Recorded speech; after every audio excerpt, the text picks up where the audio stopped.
If you have noted our curriculum as set forth in our outline of academic program, you will note that one of the subjects which we have considered important is the philosophy of history.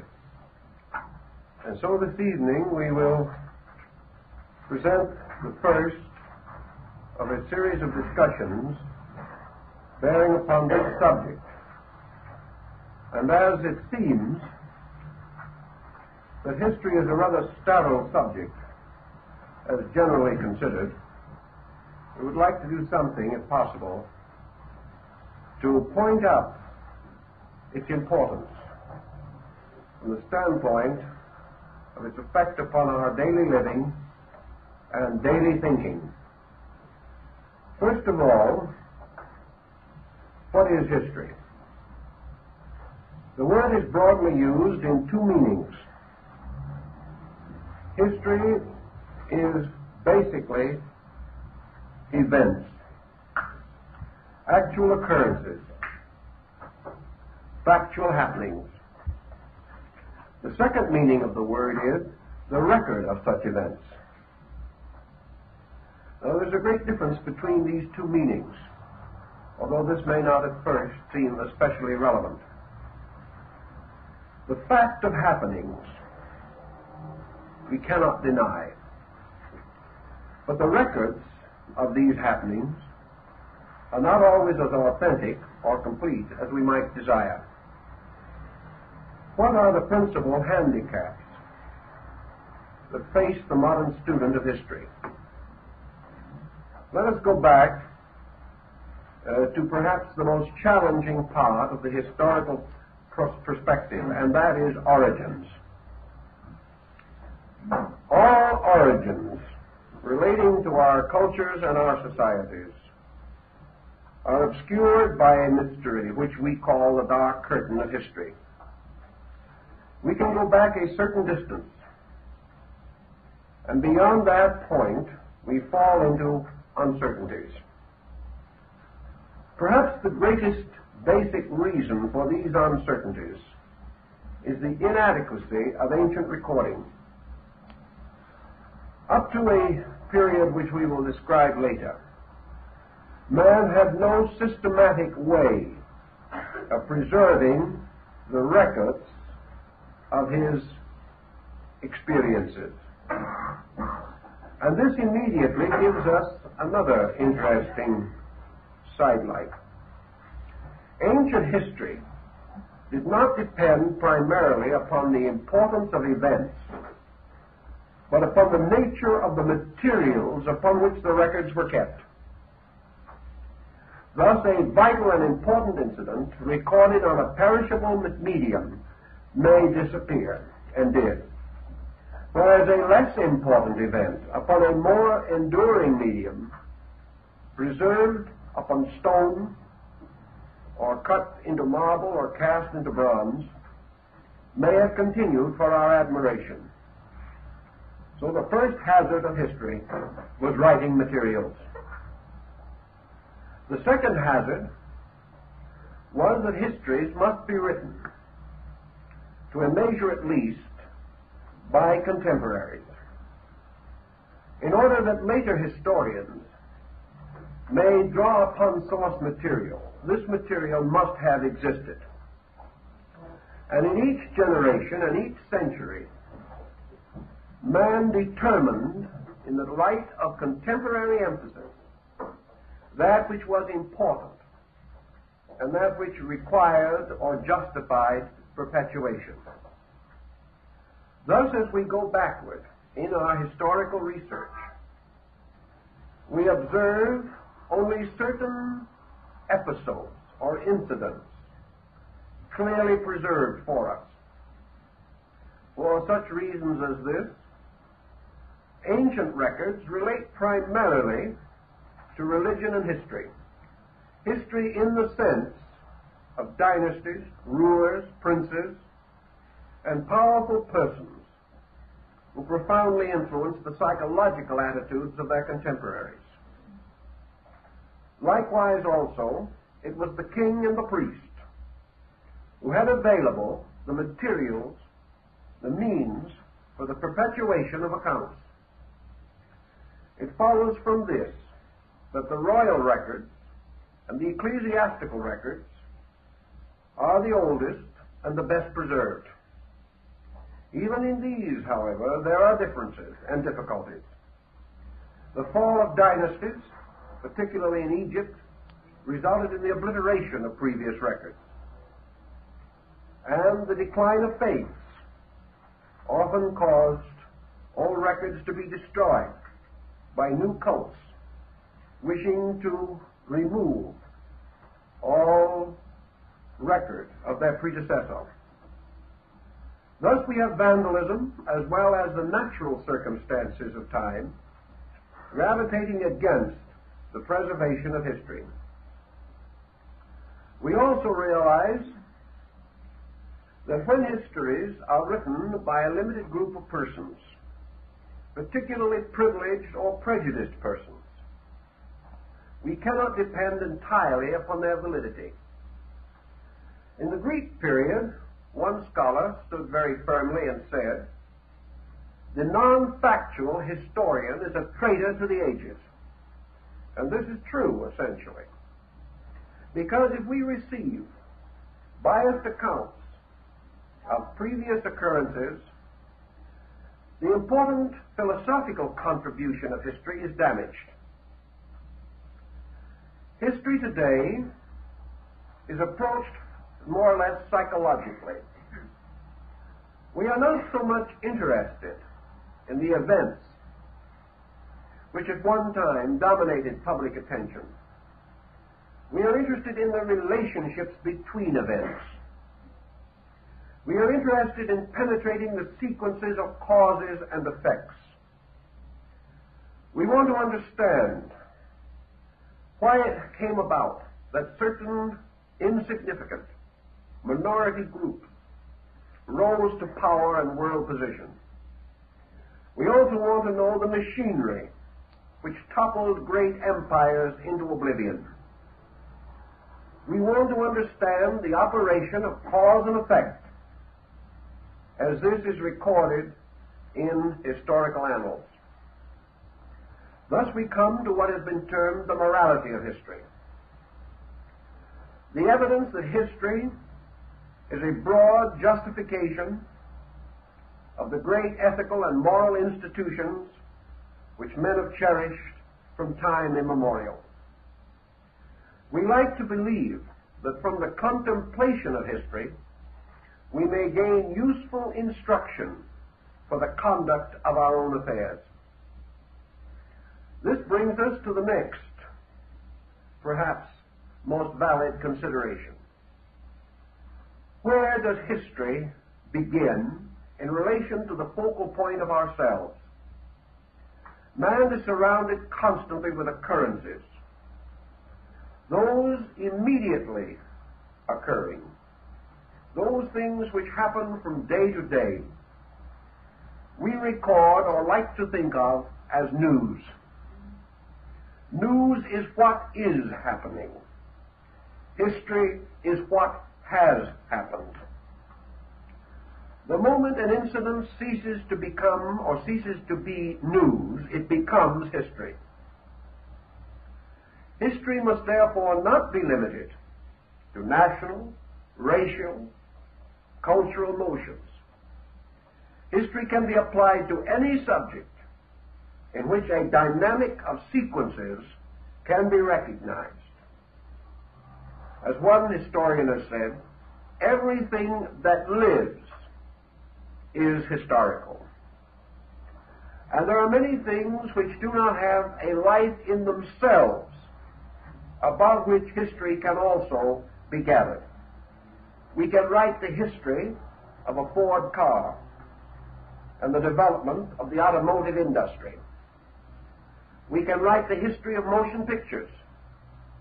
If present conditions continue, we may also write its obituary, apparently. We can write the history of a cell in the human body.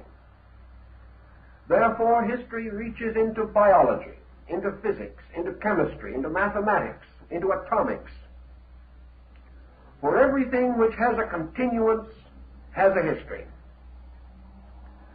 These records, we know today, must be accurate in order for them to be useful in the advancement of man's knowledge.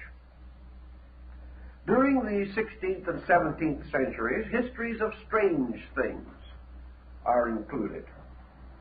Lord Bacon, for example, wrote a work entitled The Natural History of Winds, in which he collected various material bearing upon air currents, storms, and other astrophysical phenomena, on the assumption that the gathering of all forms of statistical information constituted a form of history.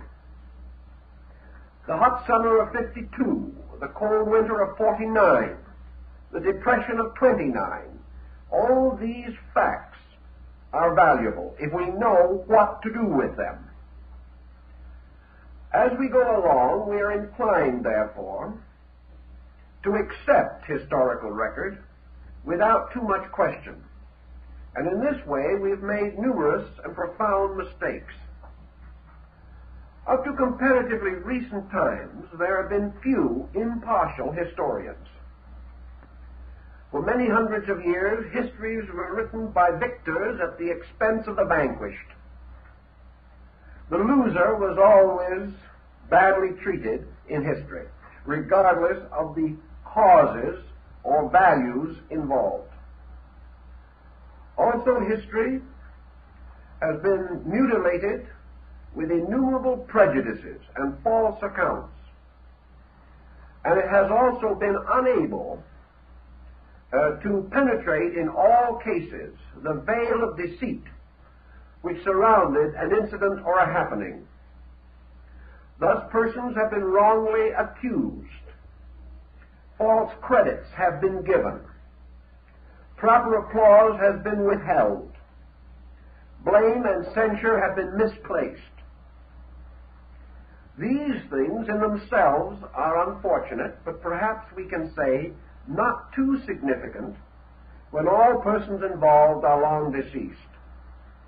The real significance lies in this philosophical descent of history, in which every error becomes a weak point in a chain of logic or in a chain of research, and may cause us to come to faulty conclusions about processes or attitudes which we should hold today. It is useless to say that the individual can escape history. History is a psychological force in the life of every person. Even among so-called illiterate savage groups, oral tradition, which is their form of history, has a vital effect upon the survival of customs, beliefs, fears, hates, affections, regards, friendships, jealousies, and feuds. Perhaps the most desperately detrimental factor in European civilization has been its perpetuation of international, interracial, interreligious feuds, which have become the dead causes of continuing living disaster. Thus, history becomes vital to us. And until the 20th century, or certainly the 19th, very little effort was made to record the history of peoples. The so-called private citizen was forgotten by history. Into the limbo of blessed forgetfulness have flowed the careers of countless hundreds of millions of living persons. Yet these careers have not been totally and completely sterile. Some of the greatest achievements which we have today would have been impossible had it not been for the activities of persons not recorded at our time. Thus, we have to fall back upon the collectives. We have to realize that almost all major changes in the destinies of collective groups have been the result of the activities of individuals. It has been estimated that in a generation such as ours today, the weight of the world's security and its advancement rests in the keeping of not more than 10,000 living persons. All the rest are dependent upon this small group in some way. It may be that it was only a sentence that someone uttered that would cause millions of others to move.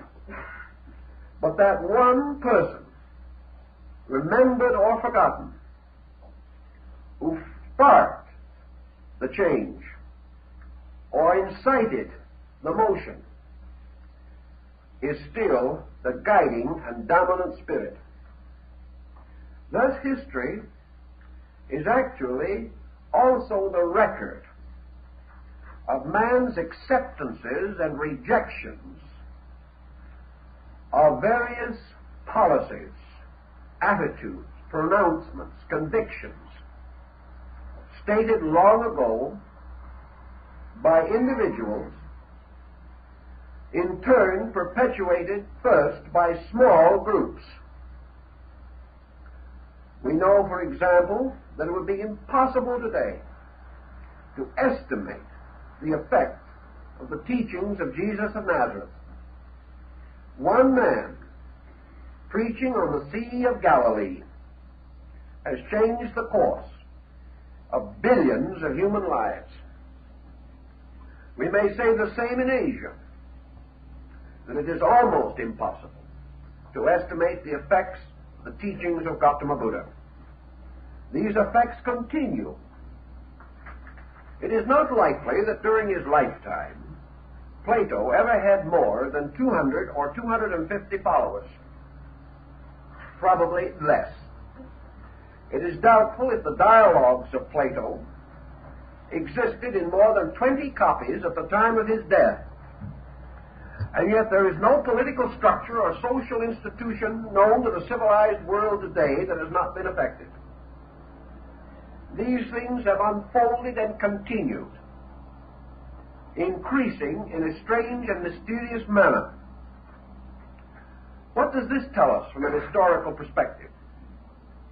It tells us that ideas are all subject to the censorship of history. By this we mean that they must pass through time. And in their descent through time, they are applied by a variety of individuals to a variety of purposes. If these applications fail, or the ends are inconsistent with the needs, the material or idea is rapidly lost. It disintegrates, it disappears. Now you might say that none of these older records actually disappear. They do in the course of time, but perhaps time again must be more carefully analyzed. The British Museum at the present time contains probably 14 million volumes. It is the greatest accumulation of books in the world. Of these almost innumerable, inconceivable volumes, there are thousands, probably hundreds of thousands, which will not be touched, opened, or read in the next 1,000 years. The persons who wrote them exercised prodigious influences at certain times. But these influences have not survived the changes of history and have lost all vitality for us today. I can think of one early group of sermons by a prominent divine who was greatly honored in his own day and was an outstanding exponent of hellfire and damnation. In this generation, he is not only seldom read, but his name is not even generally known, and there seems to be no reason to stir up a situation by mentioning it at this time. It is far happier that he be allowed to rest in the desuetude of limbo.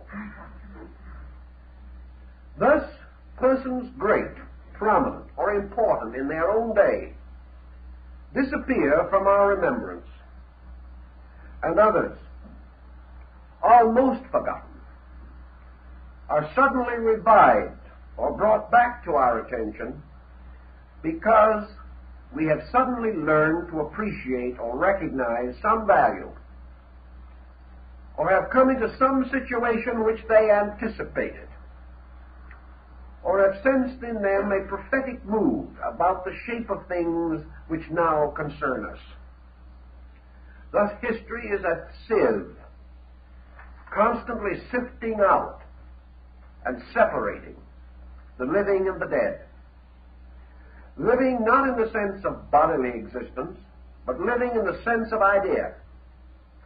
Dying not of body, but dying of idea, which is no longer valid or no longer important to us. Thus, history tells us an important lesson. It tells us, for example, that there is nothing changeless but change. It tells us that life as we know it is a continuous, dynamic unfolding of potential. That everything that exists grows, and everything that has being obeys the discovery of Galileo. It moves. It has within it motion. And history is a record of qualitative motion, as well as the descent of families or of states or of nations. As we go back over history, therefore, we are reminded not only of the episodes which it preserves, but of the silences which it also keeps. We are aware of the tyrannies of the past. We observe man's inhumanity to man. We observe also, in broad moral and ethical terms, that history is a long record of the victory of good over evil, the victory of progress over decadence, the victory of life over death, the victory of motion over static, the victory of dynamic over impotence in all fields and departments of existence. History is also the optimistic reminder that in the midst of days when everything seems to be going wrong, that history is the record of a slow but inevitable growth. And history is also a reminder that growth cannot be without interludes of decline, but also that life and death, growth and decay, progress and deterioration, these forces operate simultaneously. And the descent of every culture has had contemporary ascent of other cultures. The falling of a nation corresponds in time to the birth of a nation.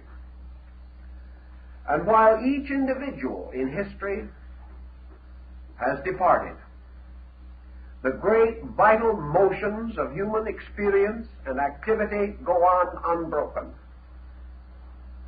So history is the story of the victorious survival, the eternal resurrection of life from death, of the new from the old, of light from darkness, a reminder that every night must end in dawn, just as surely as every day must end in night. And as history is the valid account of an eternal restoration, a continuing resurrection as insistent and inevitable as the seasons which follow themselves in nature. So we can understand why ancient peoples, in their allegories and symbols, associated the story of history with the great cycle of the phoenix. Now this brings to us perhaps a key to one of the most interesting and remarkable fables of the past. A fable which factually and actually we cannot fully explain today, simply because of the imperfections of history. But enough has descended to us to be able to restore, in part at least, the broad pattern of this symbolical concept. Ancient peoples, including the Greeks, the Egyptians, the Persians, the Hindus, and the Chinese, and a little later the Japanese, all shared the belief in the existence of a strange and fabulous bird called the phoenix. In the ancient belief, particularly in the Mesopotamian and North African areas, only one of these birds lived at a time. The Chinese said that there were a pair. But the cycle of the phoenix was the life of this bird. And this bird, when it died, first built a nest of flames in which its body was consumed. And as it died, its body burst open, and the newborn phoenix came forth. Therefore it was born of fire and of death, and as such was represented in ancient symbolism, usually as a bird similar to an eagle, surrounded by flames, with wings spread, as though soaring upward to the sun. The phoenix to the Egyptians and most other ancient peoples was a symbol of immortality, but it was also the symbol of a time cycle. Rhodius and many others have left us records of the phoenix. Cicero mentions it, so does Seneca. And in the story of China, we have it preserved for us in a strange bird resembling a crested pheasant. It comes to us also as the quetzal bird of Central America, of the Aztec and Mayan cultures. And it is the thunderbird of the North American Indians and the totem Indians of the Northwest. This bird was the symbol of priesthood, because in ancient times, the logographi, or the keepers of the words, historians, were priests. When the time came to devise a symbol for the Great Seal of the United States, the original design was a phoenix, because it was definitely an emblem of restoration, of regeneration, of resurrection, of the attainment of freedom, and of the victory of life over death, of light over darkness, and of wisdom over ignorance. Many cycles were attributed to the phoenix. Some of them have a fair relation to the great sequences of the equinoctial motions, others to the great metonic cycle of the moon. But perhaps the most interesting and mysterious cycle of the phoenix is not directly associated with any of our known astronomical cycles. For in Egypt, it was frequently said that the life of the phoenix was 600 years, and at the end of every 600 years, it flew into the desert, built its flaming altar, and there died, and that it was then reborn, and that therefore every 600 years there was a vital rebirth of history, a vital resurrection within the life of man, a restoration of the great social institutions which constitute the foundations of human experience. This is an intriguing thought, and while obviously a great deal of necessary information to fill in this story cannot be found, can no longer be differentiated, because even in some of our best histories, events are not placed within 1,000 years, particularly after about 3500 BC, or rather before 3500 BC. Still, we can do considerably in attempting to clarify the possibility of the Phoenix cycle. Before we go into this, however, there is a philosophy involved, which I think we should also consider. History tells us that every motion, every institutionalized procedure of human experience contains within itself two factors, two intimately associated elements. One is the vitality by means of which it shall live, and the other is the defect by which it must inevitably die. Therefore, everything that lives has the cause of its own death within itself.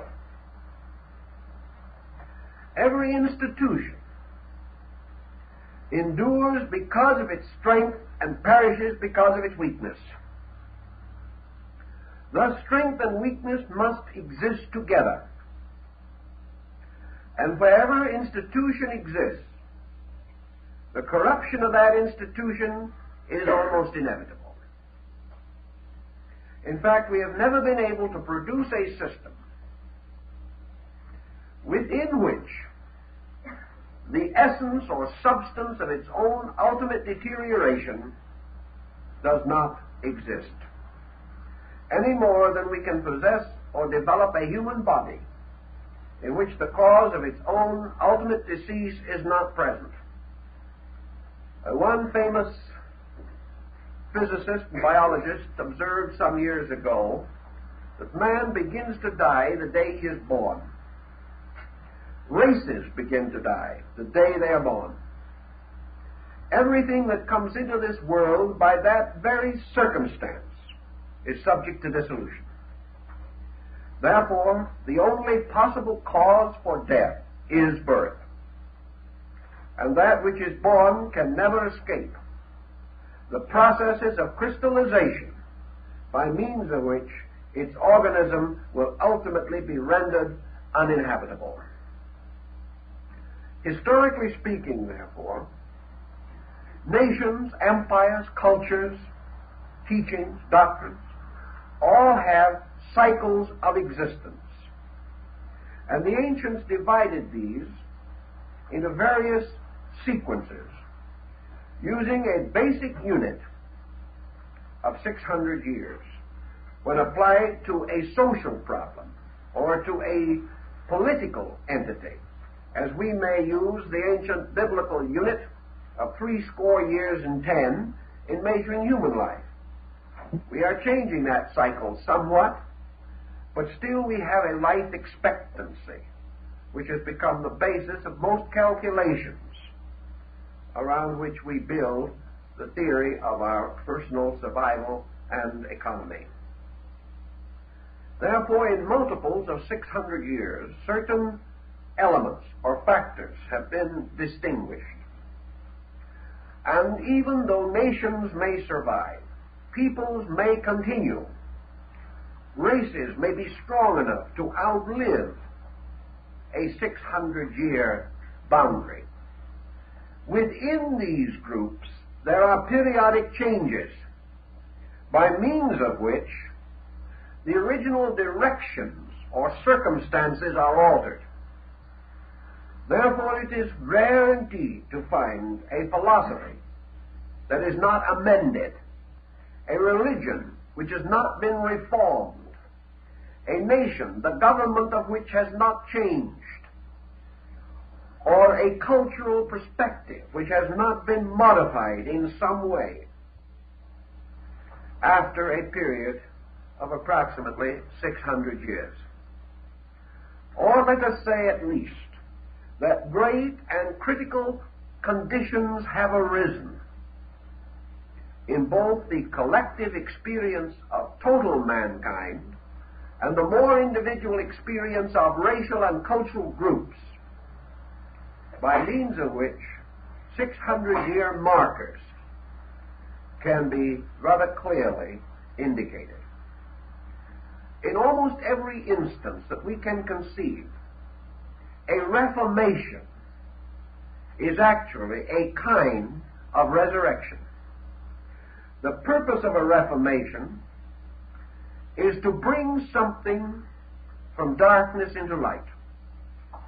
In this way, correcting a serious error, restating the direction of a purpose, rescuing ideas from the crystallization of institution or organization, breaking away from decadence to preserve progress, or in more recent times, the rededication of institution to the service of individual. This being the outstanding motive behind social existence as it is today. Now, we've mentioned that it's pretty difficult to go back into the early periods of human life and find historic records which give us clear perspective.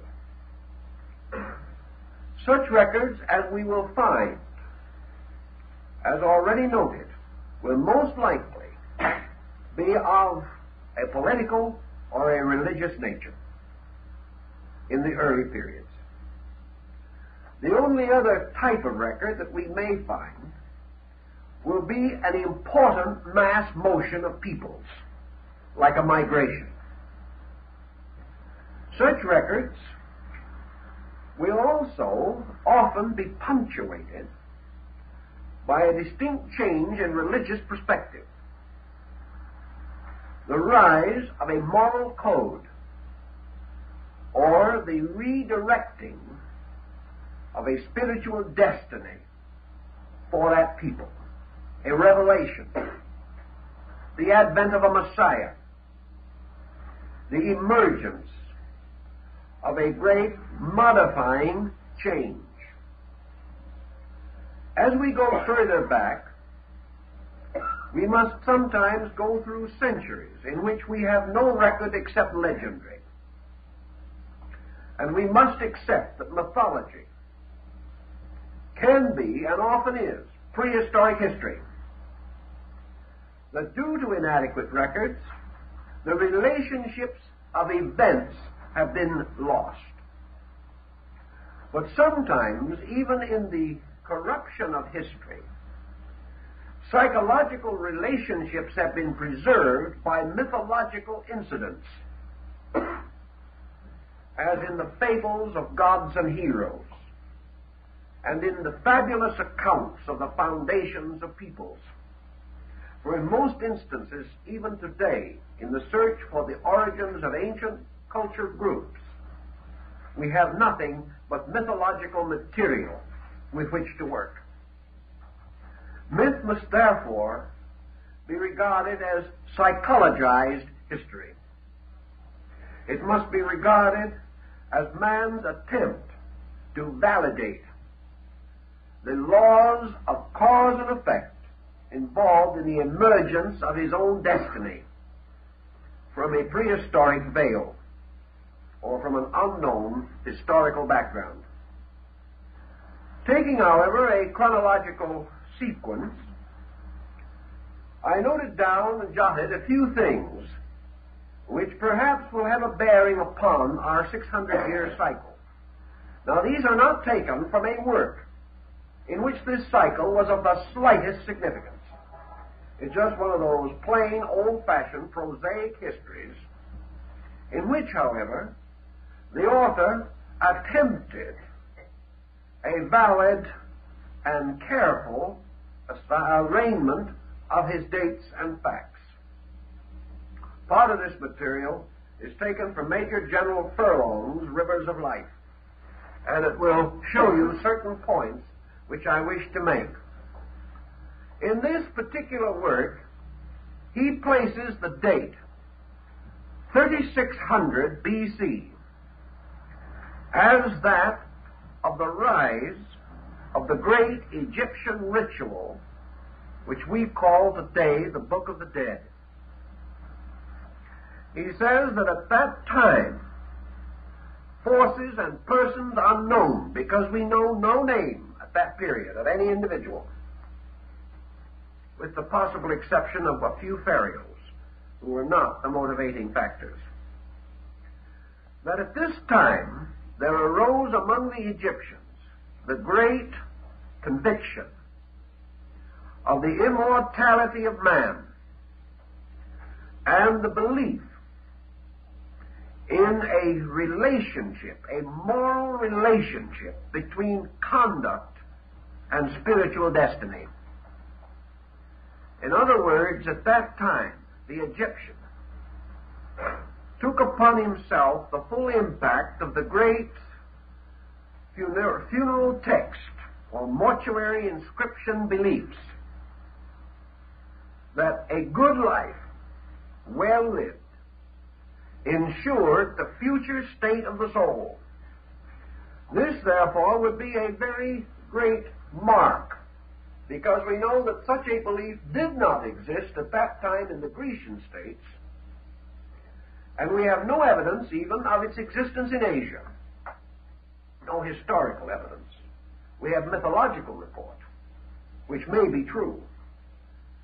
But General Furlong points out this date as a fairly certain one, upon which to base one of the most important spiritual convictions, which were later, one of the convictions which were later to profoundly influence the entire record of human life.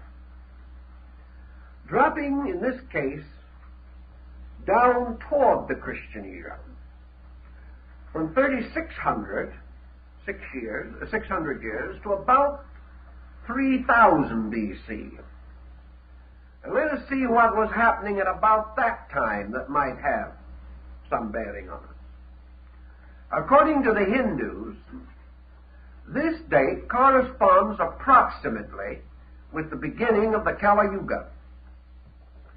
Now, the Kali Yuga, or the Black Age, was to the Hindu the beginning of the great karmic age of retribution, which was to continue for 432,000 years. And we are now enjoying ourselves in about the 5,000th year of the Kali Yuga. And the Hindu, describing in his ancient sacred books the conditions of the Kali Yuga, says that during this great period, men shall remember and observe certain things. First, that every man who has an elephant shall be called a Raja. Substitute Cadillac for elephant, and I think you get the idea. In other words, every man who is rich is a prince. The second thing that will mark the era is that man shall depart from the law, and during the Kali Yuga shall develop great systems of philosophy or science which deny the existence of God. That was written 2000 BC. The third point in connection with the Kali Yuga, which was of great interest to the people of that time in attempting to predict the shape of things to come, was that during this great day of darkness, or this great era, the family and the home would collapse, and individuals would place their own satisfaction above common good on every level. We're doing all right with the Kali Yuga, but we are not too happy over it.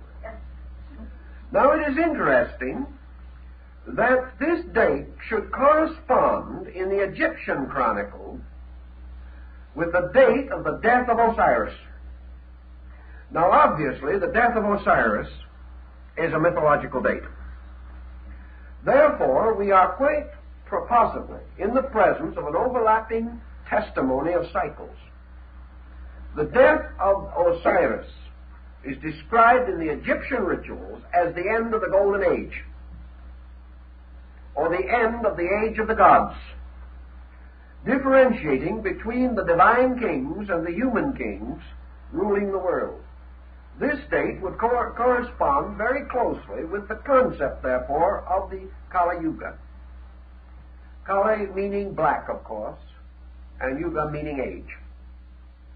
This date further corresponds with the Greek mythological record of the Battle of the Titans, in which the gods were driven from the earth by giants, and the kingdom of heaven was overthrown, or at least was forced to retire from the active participation in the estate of man. This date then also corresponds with the ancient date of the founding of the oracles, which were to take the places of the direct contact between the divinities and humanity. And the beginning of the oracles would also correspond in the ancient Hindu doctrine with the beginning of the great age of the rishis, or the heaven-sent teachers, who were to link man and the gods. So in all these different cultures, the year 3000 BC is either historically or mythologically related to an incident which may be regarded as the end of a divine era, or an age of ancient things. Now, continuing on our descent, we come to the year 2400 BC. And for reasons which he does not give, the great German Orientalist, Professor Max Müller, says that the year 2400 is the year which dates the keynote of universal religion. This is interesting, that these dates should fall in these patterns. Müller believed that at that time he was able to trace the rise of a common spiritual conviction extending throughout ancient cultures and binding them together and establishing the foundation for the later interchange of philosophy, science, religion, art, and culture. But prior to this time, the isolations of beliefs were so complete that the possibility of a common foundation did not exist. Therefore, Müller says that at this time was to be placed the greatest single unfoldment of human hope toward a better time that marked the early period of history. This, I think, is well worth our attention. Continuing downward toward the Christian era, we then come to the year 1800 BC, which, according to the Hindu record, marks the end of the period of the Vedas, or what is called the Great Vedic Era, and the rise of what was known in Asia as the Mantric Period. Now, the Mantric Period was that which marked the transition between law and intercession in religion. In other words, it was the beginning of the rise of the ethical religious concept in Asia, as we know it. This does not mean that the earlier peoples had no ethics, but it does mean that at this time the ethical emphasis became to dominate religion, and religion began to separate itself from a legistic code, the eye for an eye and the tooth for a tooth concept. and began to move toward the forgiveness of sin and the doing good to those who injure us. It was a great period of truth and love rising victorious over strength and law. It was the victory of love over law, not the dissolution of law, but the reinterpretation of law, so that the strength of God and the power of God began to be deeply considered as the love of God. And deity became not only the great celestial king, but began to take on the aspects of the divine Father, or the paternal principle in relationship to the affairs of mankind. This period also corresponds fairly closely with the Jewish Exodus and the rise of another group of important culture factors, the rise of a powerful monotheistic teaching in both Egypt and the Near East, a redefinition of deity, and greater emphasis upon the worship of deity as this related to the continuance of the life and happiness of the individual.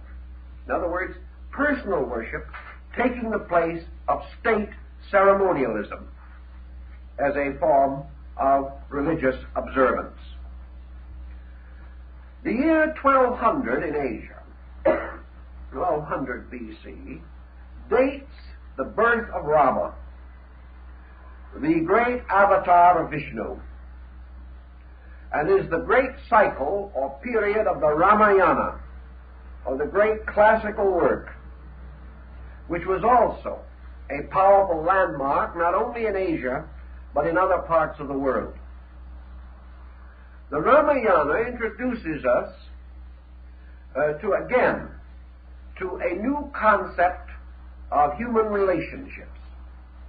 It is the beginning of the glorification and deification of the natural relationships of human beings.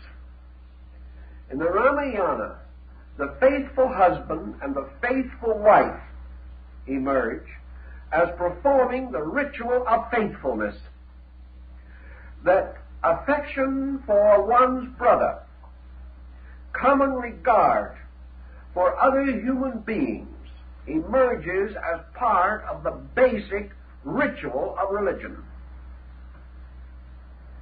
So we see great and peculiar steps moving downward. This period also coincides with the period of the compilation of the oldest 14 books of the Old Testament, the beginning of the rise of religious literature as we know it today. For prior to that time, a work such as the Bible or any collection of essentially religious works comparatively unknown. Prior to that, most of the so-called sacred writings were in the form of epics, relating to the origin and histories of peoples, but not emphasizing a class of spiritual writings set apart as scriptural or constituting holy text. The next period then, after that, comes to 600 BC. And it is there that we wish to pause for the rest of the evening, because that's where we have to do our work tonight. And this has been well called and pointed out to us as the era of the ancient teachers. Sometimes we wonder at the extraordinary circumstance that so many of the most important leaders and important motions in the development of our religious, historical, philosophical, and scientific life were contemporary at that time. Not only were they so contemporary, but there were tremendous changes in the political map of the world There were great changes within the structure of peoples. There was the rise, for example, of the democracy of the Greek states. There were great and important reformations in Egypt. There were profound changes in the philosophies and sciences of India and China. It was a period of great motions, motions that were to endure, most of them unchanged, for 600 years. They then continued to endure, but there was not one of these motions that did not pass through a marked reformation 600 years later. So we can begin to consider this era of the ancient teachers. And we know that alive at one time, or very nearly at one time, some facts a little difficult to historically date, but we can say this: within 100 years there flourished Confucius and Lao Tzu in China, Buddha in India, the last of the Zoroasters in Persia, Pythagoras in Greece, and several lesser luminaries, including the so-called great sophistic school of the Greeks, and the rise of several minor sects in India and China. Thus we have living together a number of the greatest thinkers that we know, who were also living at the time when the great integration of the Old Testament was at its height. For we know that the Old Testament, or the Septuagint version, as we know it today, was in the process of compilation, and that most of the books of the Old Testament that we now have were either revised completely or brought into powerful new organization between the 5th and 6th centuries BC. This whole period fits together and results in the emergence of a group led almost immediately by Socrates, and continuing on with pressure and force throughout the civilized world. We have no proof that these men met, although we have certain possibilities. We have reason to believe from the ancient Chinese annals that Confucius, as a young man, did meet Lao Tzu as the older teacher. The tradition, I would say, has reached a degree of being semi-historical. It is rather strongly supported, and there seems no reason to consider it incredible. There is also a definite tradition among the Greeks that Pythagoras did study with the last of the Zoroasters. This, however, is open to some question for the reason that the term may have been applied to a priesthood rather than to a person, as the Zoroasters or Zarathustra's. It may have been a term to cover the fire priests of Persia. We are not absolutely sure. It is conceivable that Pythagoras, having visited India, may have come in contact with Buddha, or at least met some of his disciples. This we cannot say with certainty. But that these men were contemporaries, we know. Now, it is rather remarkable that so widely diffused a group of peoples, at so many different levels of their own cultural development, should have produced simultaneously the type of instructor who usually is called forth by emergency.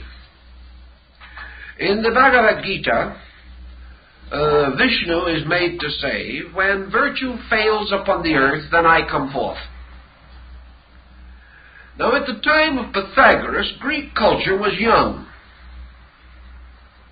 At the time of Zoroaster, the last Zoroaster, if he flourished 600 BC, Persian culture was old. At the time of Buddha, we can say that Hinduism was decadent. At the time of Confucius and Lao Tzu in China, we know that Chinese history was comparatively young and the culture comparatively strong. Therefore, we cannot say that these men appeared to read obituary rituals over the deaths of peoples, nor can we say that, like the seers of old, they came to stand at the cradle of new cultures. This cannot be said. What then do we find as the common denominator?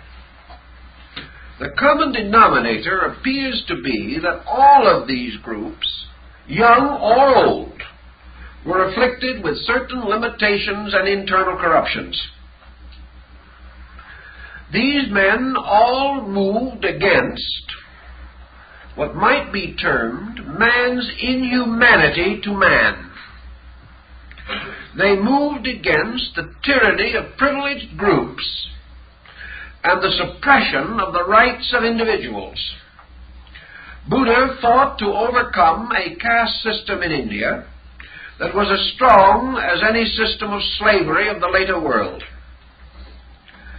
Lao Tzu was completely disillusioned with the mental and spiritual life of China. Confucius was seeking a restoration of just government for his people and the establishment of a higher level of cultural education, not only for the masses but for their leaders. Pythagoras came at a time which was a transition in the entire life of Greek thinking, because he emerged with the rise of the sophists, or the professional educators of Greece, and was in strong rebellion against the commercialization of education. Each one had his own particular problem with which he was working. But that all these different problems should link together to produce this peculiar historical cycle is, to say the least, interesting and significant. It is a series of coincidences which have not since been repeated. And yet we do have repetitions of other kinds that are stimulating to us. For example, the tremendous emphasis upon music in the 18th and 19th centuries, the great rise of arts in the Renaissance, and the extension of various cultural motions which come to climactic periods and then decline. There seems, therefore, to be a time and place for everything under the sun. But these times and places appear to be more than accidental. They represent some kind of a definite pattern, a pattern which seems to tell us that human beings get into major trouble as groups about every 6 centuries. They get into a situation from which it does not seem that they can easily extricate themselves. Or they reach a critical point in which, did they continue, would lead to the premature disintegration of their civilization. It is quite possible that had not Pythagoras become the great spokesman of Greek learning, that the golden age of Pericles could not have followed. For we do realize that it was the tremendous shift to a philosophical basis which he instituted that became the impetus, or bestowed the impetus, upon the great rise of philosophy in the Greek states, resulting in about 600 years of philosophy in Greece. Philosophy which definitely continued until the final disintegration of the original academy and the falling apart of Greek national existence under the inroads of the Roman Empire.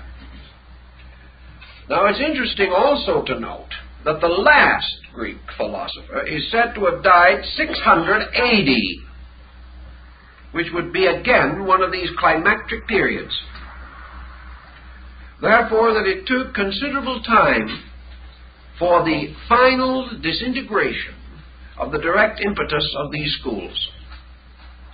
The contribution made by Buddha, beginning in the 6th century and extending through the long years of his own life, continued down with comparatively slight change till about the beginning of the Christian era. 600 years after Buddha rose the great reformations which have been attributed to Sankaracharya. And these reformations resulted in the complete shift of Buddhism and the rise of the Mahayana, or Great Vehicle. And the principal leaders of that Great Vehicle movements were contemporaries of Jesus and lived 600 years after Pythagoras. Thus, the peculiar involvement of these dates becomes important. Another important point that I think we should realize, and which perhaps has lost a little of its validity in our modern thinking, is that in antiquity, the great changes that were to be noted in the descent of man are always upon the levels of religion and philosophy. Nations rise and fall, states come and go, kings overthrew each other, but the major motions in those periods were not the result of war or the result of the corruption of dynasty, except indirectly. The great changes were due to the rise of individuals who made positive claim to revelational insight, or who claimed a ministry, or claimed a right to contribute to the spiritual enlightenment of their fellow men. Thus, at the time we mention, and also at the time of the beginning of the Christian era, the principal motions originated in man's religious convictions. These were the motions which made way for education to rise. I think we should therefore say that 600 years BC approximately dates the beginning of man's formal concept of education. It is assumed generally, historically, that the Academy of Pythagoras at Crotona was the first formal educational institution in the Mediterranean area. There is much to indicate that the school of Confucius was the first broad, comprehensive curriculum of education introduced in China. And we know definitely that it was from Buddhism and its emancipating influence upon the public mind that the great university systems of India received their greatest impulse, and the most famous institution of learning in the ancient world, the University of Nalanda, came into being. Thus, the 600 BC date has in most instances been directly associated with religion as educational liberation. Our friends of that period, with the possible exception of Lao Tzu, were not essentially mystics. They were essentially teachers, and even Lao Tzu was a librarian of the libraries of the Chu, the highest intellectual position in China. These men were essentially teachers, not preachers. They came with spiritual authority, but their idea of religion was comprehensive. In this era, there was no division between man's religious insight, his arts and his sciences and his crafts. In these days, the total enlightenment of man was in the keeping of the ancient teachers. And the spiritual leader was also the grammarian, the mathematician, the astronomer, and in many cases, in fact usually, the physician. The records, for instance, left by Pythagoras give us some realization of the broad scope of the man's achievement. He is remembered, of course, for his magnificent contribution to mathematics, particularly the great 47th proposition or Pythagorean proposition in geometry. He is remembered for his researches in astronomy and cosmogony. He is accredited with the discovery of the diatonic scale in music. He is recognized as one of the earliest exponents of the formal type of poetry, particularly the use of the hexameter meter. He is known as a physician and an expert on color, number, and many other subjects. He was a man of universal learning. For in these days, leadership in philosophy implied achievement in astronomy, mathematics, and music. And Pythagoras was a musician. Confucius was a musician. And these men, in no sense of the word, could be regarded as limited to what we might term a theological religious perspective. They had no such restriction upon themselves. All learning was their scope. In a large measure, the same thing is true of Buddha. And we find frequent references in the ancient Buddhistic writings to his attainments in other subjects than that which we regard as associated with him, philosophy and religion. We know that the last of the Zoroasters was regarded as a man of exceptional attainments in medicine and in many other fields of learning. Thus we have a synthetic approach rather than an analytical one. And we find the outpouring of streams of intellectual energy aimed at preserving and sustaining the security of peoples. We have these men, and at the same period the rise of the great lawgivers of Greece, Solon, Pythagoras, Periander, Cleobulus, the men who gave to Greece its great codes of law. We also have rising in China great systems of legislative code, and in this period also the rise of Chinese and Indian astronomy. They were rich periods of outpouring, and these outpourings became the strength of the various cultural groups. India remained essentially sound in its Buddhistic teaching for approximately 600 years. China enjoyed the great mystical revelation of Lao Tzu until about the beginning of the Christian era, when mysticism in this field began to move into other manifestations. Taoism is divided into three distinct periods. These periods corresponding again in timing with the Phoenix cycle. From these various considerations, we come to a major one, therefore. Namely, that for some reason, nearly every work of man must be subjected to powerful revitalization periodically. Today, we will say, in all probability, that necessity produced the sage. That in some way, it was the emergency in man's own nature that called upon his own brother man to rise and meet that need. I doubt if the ancients would have argued with this point of view, but they would also have pointed out that history, being the sequential unfolding record of events,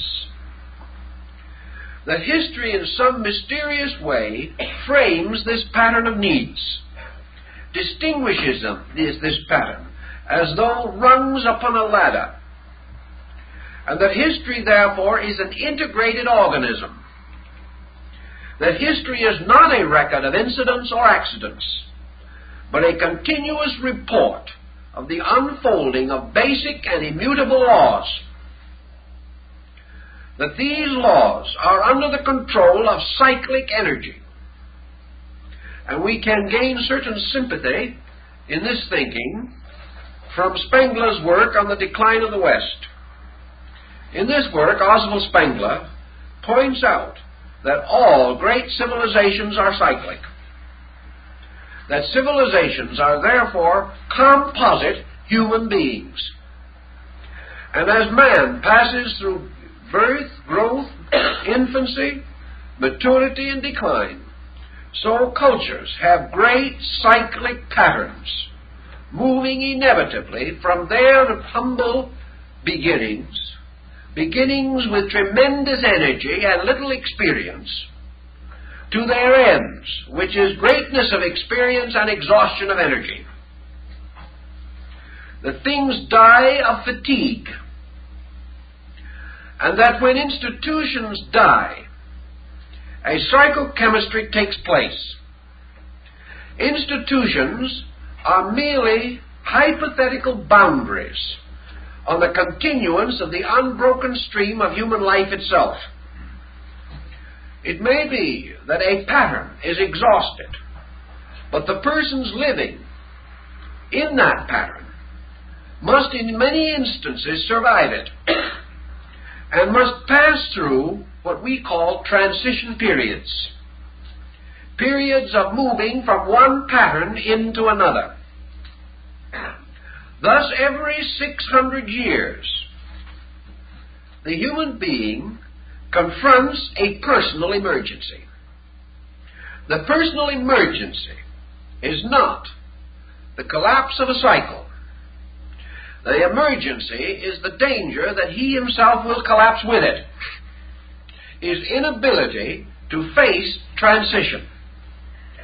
We find this even in the shorter cycle of human life, where it is estimated that very few persons are able to maintain individuality of thought, emotion, and action after the 50th year.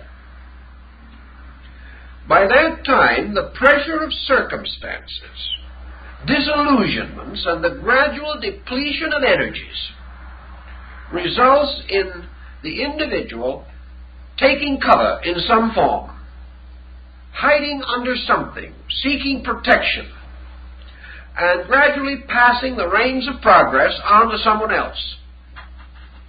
He finds that it is increasingly difficult for him to maintain the momentum of progress. He sees it move by him and becomes a stranger in his own world. Now, every 600 years, according to this ancient calculation, great masses of human beings are confronted with this matter of transition period. These masses of human beings are of all ages, individually. The transition may strike one person in childhood and another in maturity and another in advanced years, because the transition represents an arbitrary pattern of climaxes. Now, we like to think of the fact and often refer to the fact that we are living perpetually in transition. We are. But we look back over, for instance, the 19th century. The last half of it certainly was, for most persons, a comparatively tranquil period. Not tranquil perhaps in terms of their personal existences, but tranquil in terms of comparatively low taxes, comparative freedom of action, and the ability to live their lives, if in a somewhat humble manner, much according to the dictates of their own consciences, or according to the circumstances which they themselves had created. Now we come into this century and observe the individual more and more the victim of mass motions over which he has no authority. Therefore, we may say that he appears to be approaching a climactic period. Yet this climactic period may be only one of the lesser transitional situations that he has to face. Certainly there is continual transition. But there come times when these transitions heap together, forming such tremendous patterns that they require an almost complete reorientation of a way of life. Later we will observe that the beginning of the Christian era, also one of these 600-year points, was perhaps in the earlier periods of things the greatest and most dynamic of these transition periods. A transition between two ways of life that were never to meet again, that were never to have even valid relationships after they once separated at that time. So here we have what might be termed, in the 6th century BC, the emergence of integrated human record. By some very strange circumstance, also perhaps difficult to classify, but obvious, the year 600 BC is often chosen by historians arbitrarily to represent what they consider the beginning of trustworthy, detailed, chronological descent of events.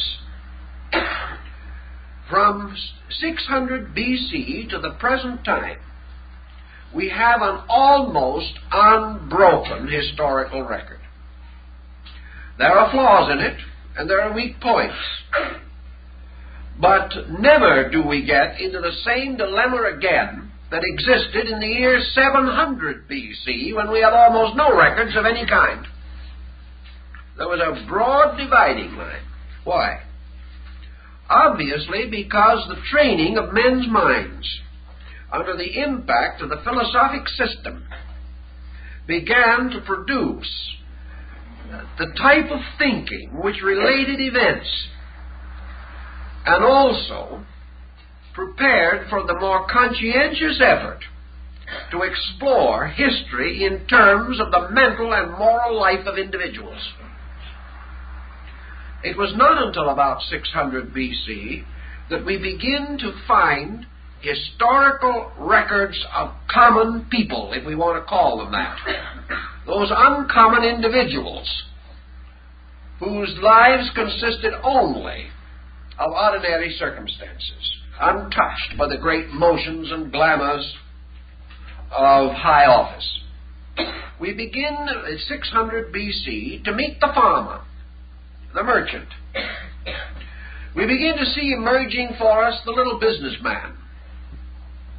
We have some contact with the musician, the artist, even the clown.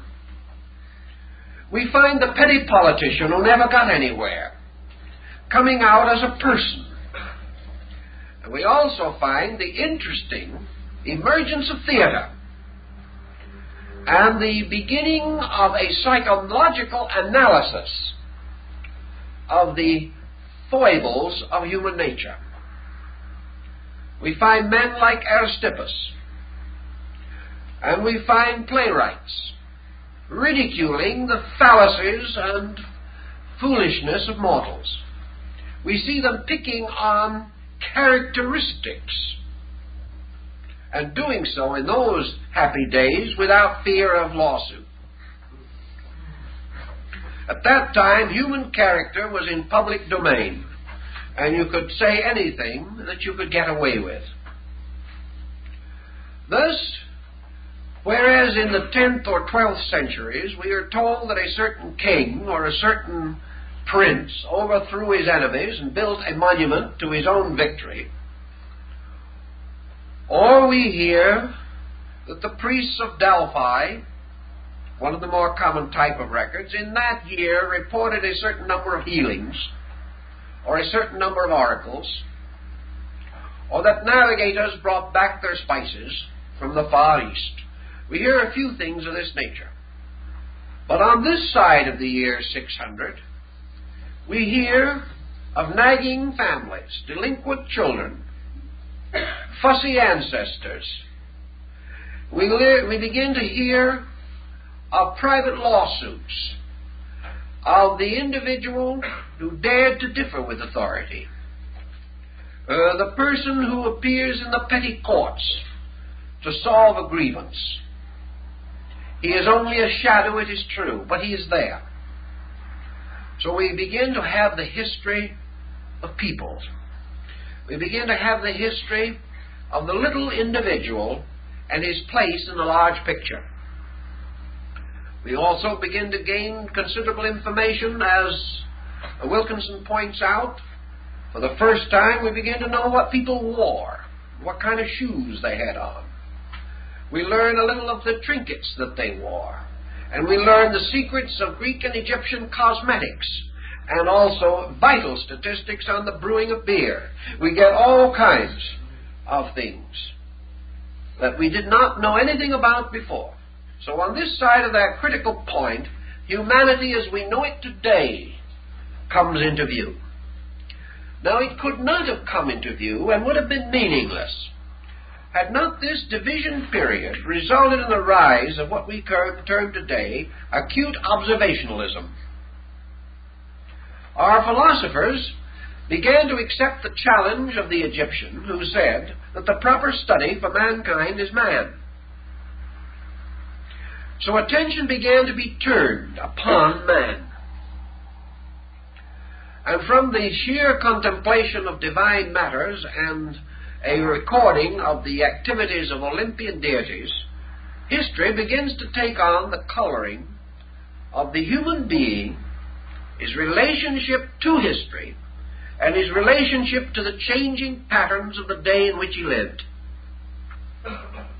From this date, therefore, we must, theoretically, found our observational psychology. For we know that at that time the records were established, the analyses were made, the clinical observations were recorded, which made possible the work of men like Freud, Adler, and Jung. For from that time on, we begin to see a human being moved by compulsions, harassed by neuroses, burdened with frustrations, and valiantly struggling to adjust himself to the insecurity of his own internal life. Thus the emphasis upon all these elements of growth and the almost complete obscuration of politics. What do we know today, for example, actually, of the politics of Greece during the age of Grecian philosophy? We know almost nothing and care less. We know the archons were not all they should have been, but we took that for granted. We realize that in this period, the great heroes were the thinkers, the creators, and that we are indebted to them for the mysterious rise of many systems of exact thought, which we have built upon, but which we did not invent. The origin being in those earlier and perhaps less chronicled, but reasonably well-defined years. Thus, a great change did take place. And among the Egyptians, the attitude was held that there were streams of energy moving behind history. That history is the account of the physiological functions of one collective living entity. That history is the record of the life of an entity. That entity being composed of all living things functioning during that period or existing under that pattern. When the Egyptians formed their statue of Serapis at Alexandria, they composed its body by mingling together every known element and substance, so that plants, animals, minerals, everything that man knew to exist, all these parts were fitted together into a strange and cunning contrivance and constituted the body of this deity.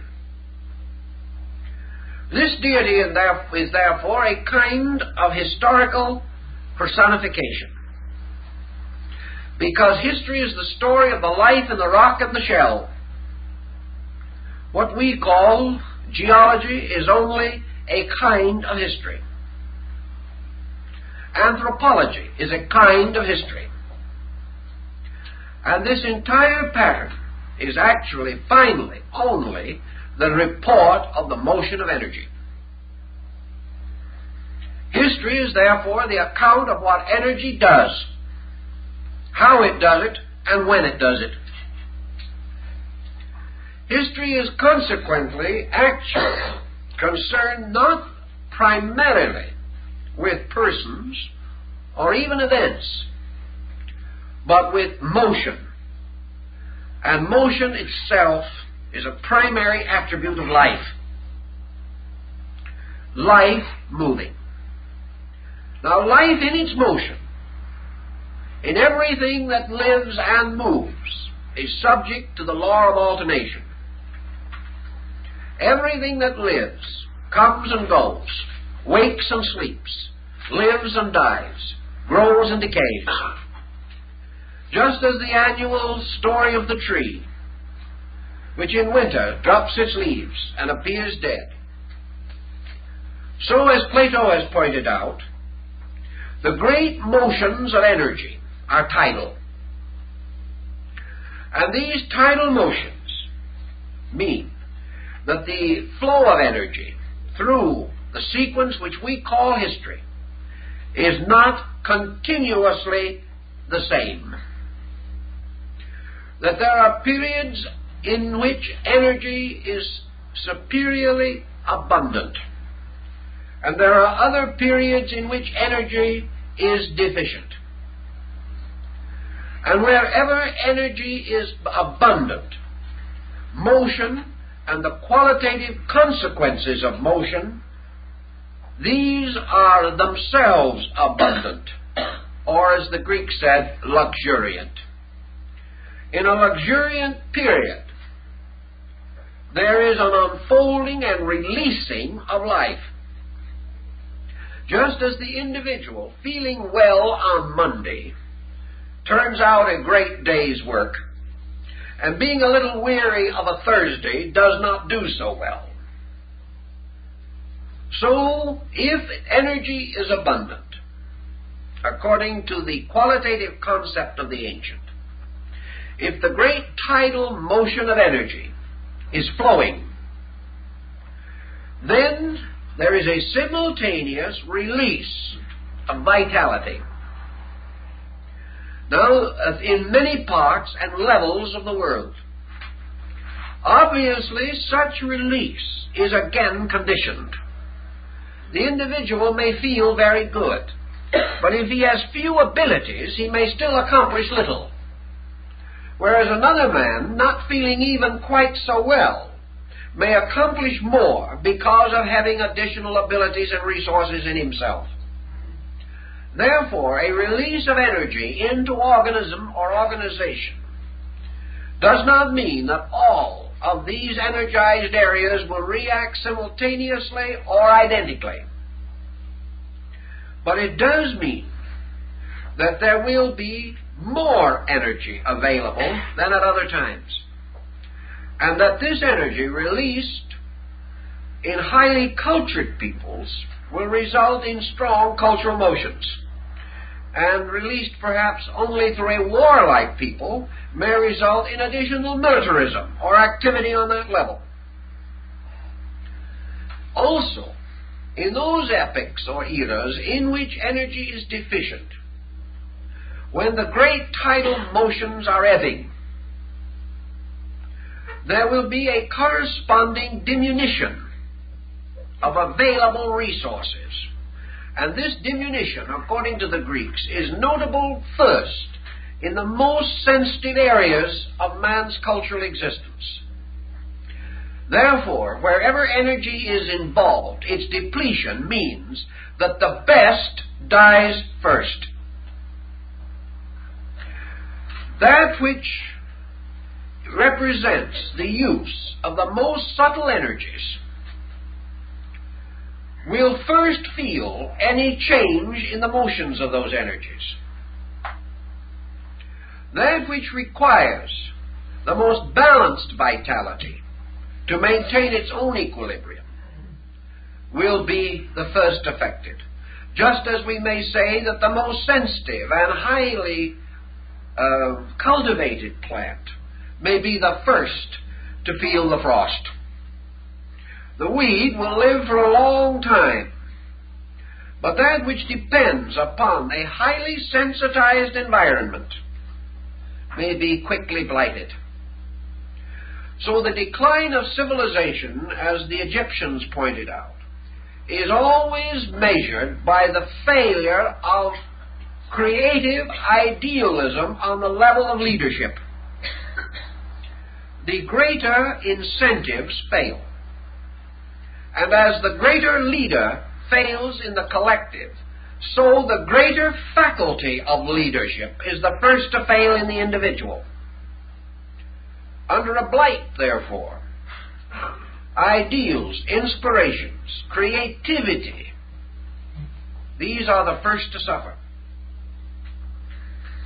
So that we find wherever energy has this diminishing factor notable within it, that the grosser parts survive the longest. And therefore, that a soul may perish in 1 century, but the body may not die for 1, 2, or 3 centuries more.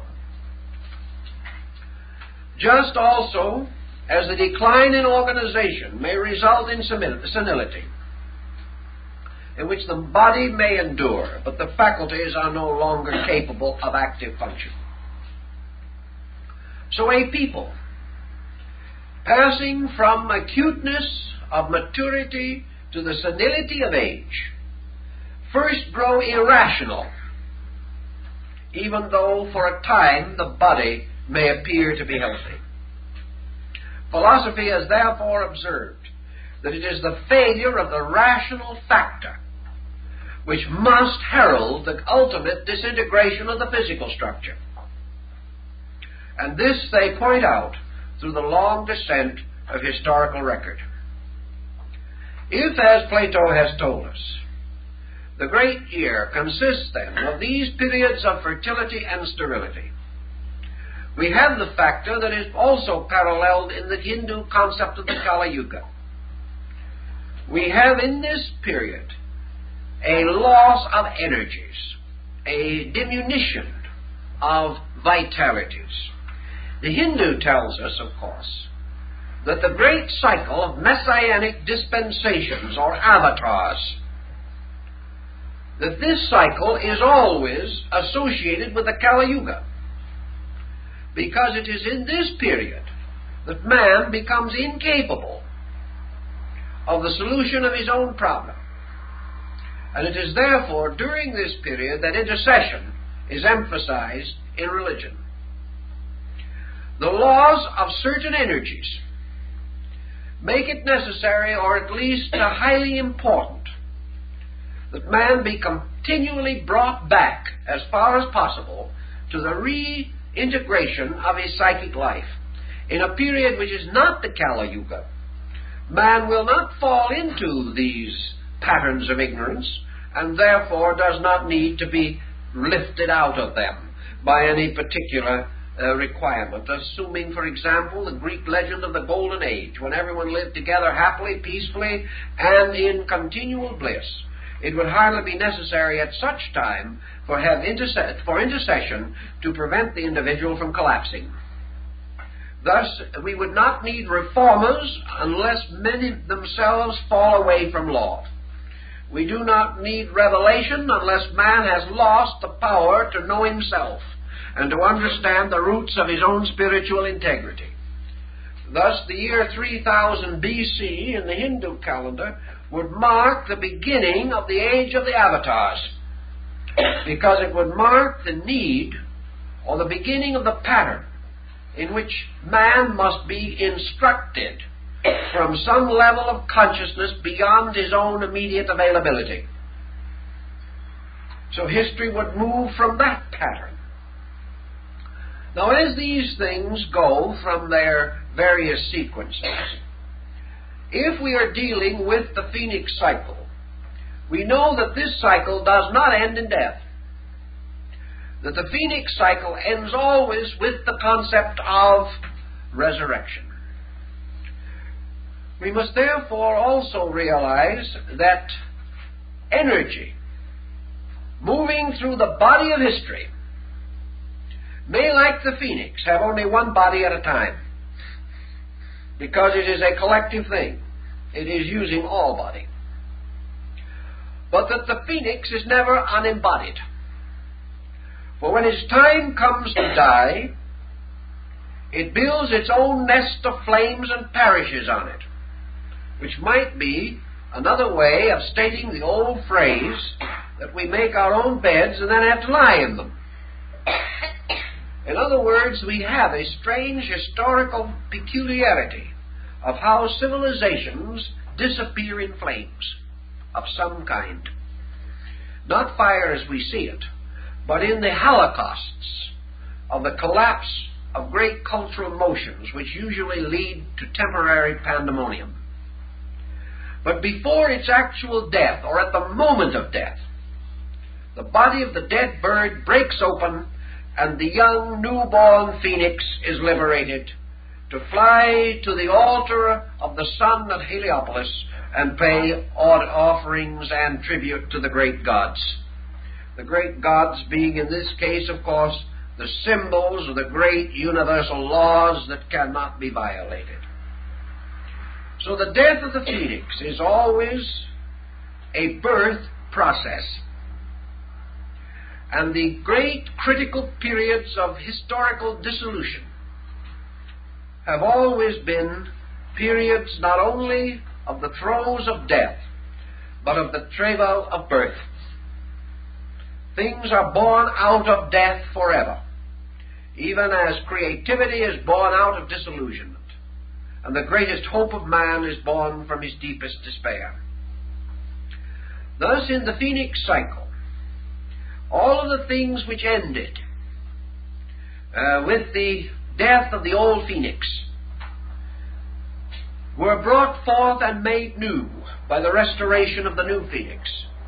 In this case, the rise of the great era of the teachers, who become the embodiments or personifications of the phoenix cycle, or the phoenix energy.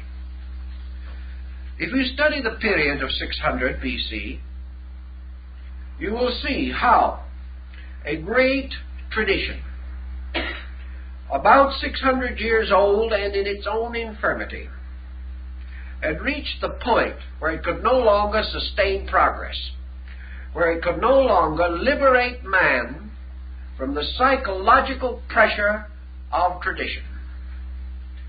So just as the ancient American Indian in Central America burned all his records every 52 years and declared himself free from the past, so every so often, in this holocaust of the death of the phoenix, man must burn the bridges of tradition by which he limits and restricts his own action. We see this also in the problem of personal living. By the time the individual reaches 60 or 70 years of age, he has worked himself into a pattern from which he can no longer escape, except in a very small minority of cases, and from which death is his only release. It's his only opportunity for a fresh start at anything. Nations, cultures, peoples, religions work themselves into these patterns where crystallization under the name of tradition locks motion and causes this great sea of energy, this great current of energy, this irresistible force to come head-on into an immovable object. The immovable object being the crystallization that sets in around any idea in the course of 6 centuries. A man has an idea, and 600 years later, the world is locked by that idea. Man hasn't realized that ideas must be perpetually new. We cannot live by the ideas of the past. We can use them, But if we say this was revealed infallibly and inevitably, and to this we must abide, 600 years from now, that law, that rule, will be a complete prison upon us, locking us utterly. So that in 600 years, the phoenix grows old, the law grows old, the dispensation grows old, the institution grows old. And man must either die with it, or else the institution must break and die for man, releasing man from itself. Thus, the death of the phoenix also definitely represents the breaking of these cyclic patterns. And this is usually accomplished by a reformation, by the arising of individuals with new and important viewpoints, breaking through tradition, and usually dying themselves at the hands of tradition. They may not actually die physically, but they are certainly opposed by tradition. Pythagoras was a martyr to it. Later, so was Socrates. Confucius regarded himself as a heartbroken failure because he was never able to break the tradition in which his life was patterned. Lao Tzu walked out on the tradition completely, and riding on a green ox went out into the Gobi Desert to die as the lesser of two evils. Buddha, for 83 years, struggled with the tradition. He was perhaps the most fortunate of them all. Zarathustra Spitama died in Persia with an assassin's spear in his back. Thus the phoenix dies, the bird dies in flames, but is born again. Constantly death giving birth to life. But against the tremendous weight of tradition rises the mysterious symbol of martyrdom, which is the greatest tradition-breaking force of all time. The great religions are nearly always associated with martyrdom. They represent a pattern by means of which man is released, breaks through, develops a new conscience mechanism, and starts out on another cycle, which will in turn grow old and hold him in bondage at the end of another 600 years. It seems to take in the world of events that length of time for a common social motion to pass through the 7 ages of its existence, coming in the end, after the 6 days of labor, or the 6 centuries, to a Sabbath of rest. It can no longer go on.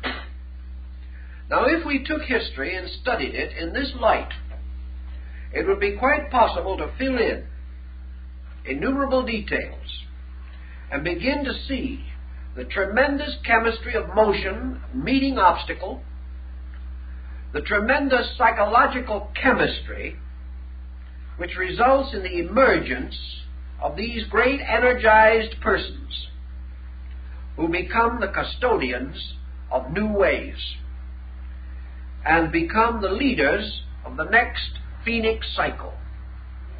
These leaders in turn, or those who come after them, must in due course take their own aging bodies back to the altar of the sun, and there voluntarily die that a new age may be born. Therefore greatness voluntarily dies, in order that it may forever release man from bondage to greatness and push man forward to the emancipation of his own consciousness. Later, other factors appear to take on coloring, and the essential religious elements are not so obvious. But in all the periods prior to the Christian era, and including it, these great changes have been identified almost completely with spiritual leadership.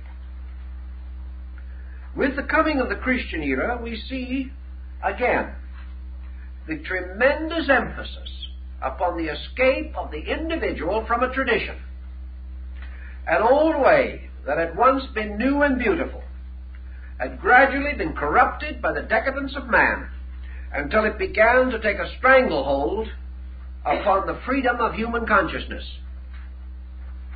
Then it was that it was necessary to whip the money changers from the steps of the temple. Then it was that the veil had to be rent and the earth torn, at least in the great symbolical account. For again, the individual had to be freed from the negative phase of history, which is tradition. Now, tradition can be good or bad. Tradition which inspires us is the source of great good. Tradition which captures us and holds us, limits us, is a great danger. And all tradition begins by inspiring and ends by enslaving. So man must continually renew the principles of his life. Each of these great cycles, therefore, is involved in making all things new again, in order that the individual may once more experience the dynamic of free action, free choice, voluntary decision. As soon as he has decided for himself, he begins to decide for others. And the moment he decides for others, his culture begins to die. The moment he denies to another the right he demands for himself, he begins to lock and enslave. This is the story of history. This is the part of history which we cannot forget. This is the part of history which we must explore down through the various cycles with which we are concerned. So next week we are going to psychoanalyze historically probably the greatest era that we know, the beginning of the Christian era, and the effects of it upon the world which was to come after.